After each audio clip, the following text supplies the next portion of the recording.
Let's suppose instead of someone giving us the equation of a line in slope-intercept form and then asking us to graph the line, what if instead they gave us some information about the line and then asked us for the equation of the line instead?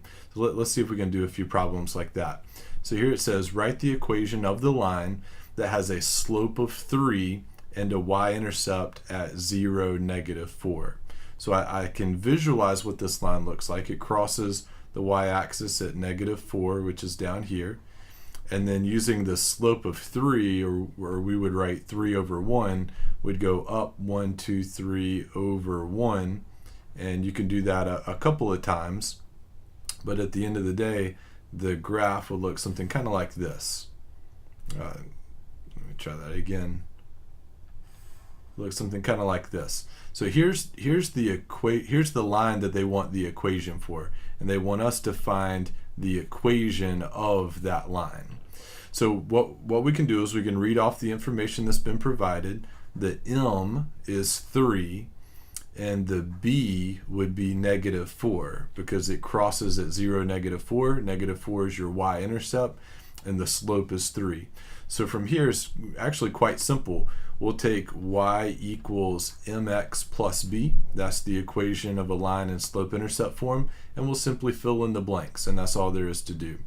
So final answer, we'll have y equals 3x minus 4.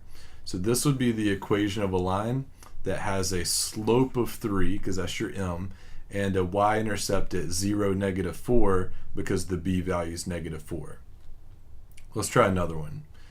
Let's say we're trying to write the equation of the line that has a slope of 0 and has a y-intercept at 0, -2. So this one crosses the y-axis at -2 down here. Now this one has a slope of 0, so your m is 0 here, which is kind of strange, which means if you wrote it as a fraction, that would be 0 over 1. So from this point, if you wanted an additional point, you would go up or down none as you went to the right one. So to me, that kind of feels like we're just going horizontally here, and in fact that's the case. If we connected these dots, you could continue going up 0, right 1, up 0, right 1, and in essence you would get the equation of a horizontal line. You get the graph of a horizontal line. So now how exactly does that work with slope-intercept form though? Well, it turns out it works itself out.